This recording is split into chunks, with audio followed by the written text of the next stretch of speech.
Hey guys, what's up? It's Matt with 8.6. Uturn Orbit turntables get a lot of praise. I wanted to check one out, so I bought one. After my own research, there were a few things I became apprehensive about coming up to the purchase decision, but owning is believing, and the turntable is nothing short of an engineering feat to some degree. The anti-skate is factory set. Some people believe anti-skating does nothing. Some people believe it's a crucial tinkerer's asset. Whatever you believe, it's irrelevant here as it just doesn't exist. For the people that do believe it is a crucial tool to have for end-user access, I feel for you, and just be advised, it's just not here. The turntable is a sleek, low-profile, modern-feel, minimalist beauty. The motor is a single-speed motor which requires you to manually drop or raise the belt for the appropriate grooves to change RPMs between 33 and 45. I feel like this would create some tension issues on the belt, like slack, but so far so good. I have a few 12-inch 45s like Coulter Wall, and they play fine. It's a bit of extra manual work instead of just flipping a switch, but it gets the job done. Less moving and electronic parts, to my understanding, is a good thing, and I believe this to be the aim Uturn took here. I could be wrong.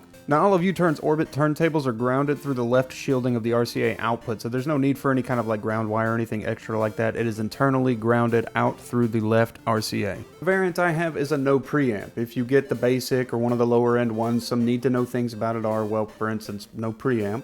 No Q-arm lever for another. The Q lever is sold separately, so if that's a must for you, be sure and snag one. Also, because these turntables are full manual, there's no auto stop feature. This means you may also want to get the Q-up lever, but that's not compatible with the Q-arm lever. The Q-up will raise the needle to prevent contact from the spinning vinyl at the end of the record, so if you fall asleep playing or something, it goes through, it triggers a mechanism, and it takes it off the vinyl for you. Though the platter will continue to spin, at least your needle will not be in contact with it. You can probably understand at this point why I had some apprehension and how I got to this point. Do I want the Q-up to prevent wear? Do I want the Q-lever for convenience, safety of my vinyl and the needle? It's a hard decision to make, and ultimately I went with none of it. The bottom of the turntable has 3-point contact, vibration absorbent feet, and on the back of it is the RCA for phono and the DC input. On the top left is the power toggle for the motor to be on or off. It's pretty simple. And now this next part is a little bit for the deep dive aspirers and not for anyone who will be content with the preset table they get. To my understanding, the OA2 tone arm that they use here is an engineering marvel. While it doesn't look like much, it's about as friction free as it can be for just about anything in its weight class. And the OA2 is heralded among folks as impressive. Let's do a quick sample here. I have a Grado Black 3 on mine because I wanted to make that choice to swap to. That makes it a small customization compared to the OM5E, the Ortofon one that it comes with, but the 5E is a bit more of a neutral sound, while the Black 3 is allegedly a little bit more punchy. But in practice, if you want to hear my opinion, they don't offer enough difference to condemn or recommend one over the other. This is the turntable playing over a very affordable Pile PP444 preamp over my Bestison SR04 speakers. I'll use two songs, Liquid's Birthday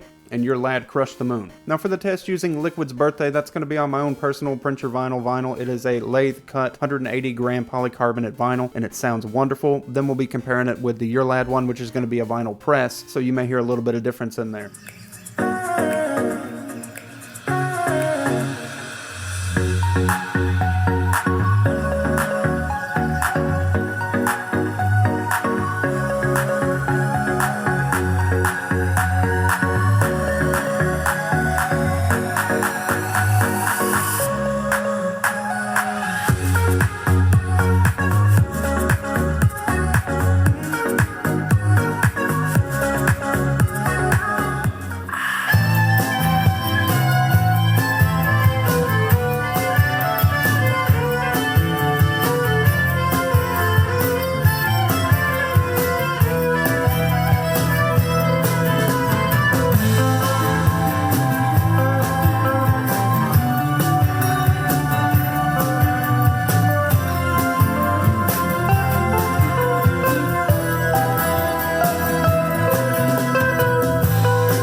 Using the exact same setup that I'm using with this Uturn turntable, I'm going to put the RT82 there and give you an example with an Ortofon cartridge so that you can kind of get a feeling of what to expect from an OM5.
change or upgrade your cartridge, it's probably going to be easiest just to fidget with it while it's still attached. On the tone arm, the counterweight can be adjusted by loosening the thumb screw. A small tracking force pressure gauge is something I would recommend though, as the actual weight itself doesn't have any listings on it. It's all preset, so if you're going to make adjustments, you need to know what you're setting your gram force to. One of these small scales can be very useful to you in doing that. So my bottom line with the Orbit lineup, it's a fantastic, sleek, well-designed turntable. It is as it was intended to be by uturn, but it does weigh against my desire for a bit more. Aftermarket editions and having to choose between which aftermarket editions is a bit of a bummer. Some people have painstakingly found ways to rig both to work, both the Q arm and the Q up lever. But the official stance is one or the other, or not at all. In my case, not at all. But it is a tough choice to have to make. For the most part, how they work across the board between the Orbit Special, Plus, and Basic, or the Customs, is going to be the fact that you can either add or take away the fact that there's a preamp built into it, and whether or not it comes with an acrylic or metal platter, as well as the needle selection they offer you. Those will be the biggest cost differences here. For the most part, it's the same across the board. Anyways, guys, I hope this was somewhat helpful and useful to you. I hope you guys have a great day, night, whatever it is, and I'll see you in the next video I do.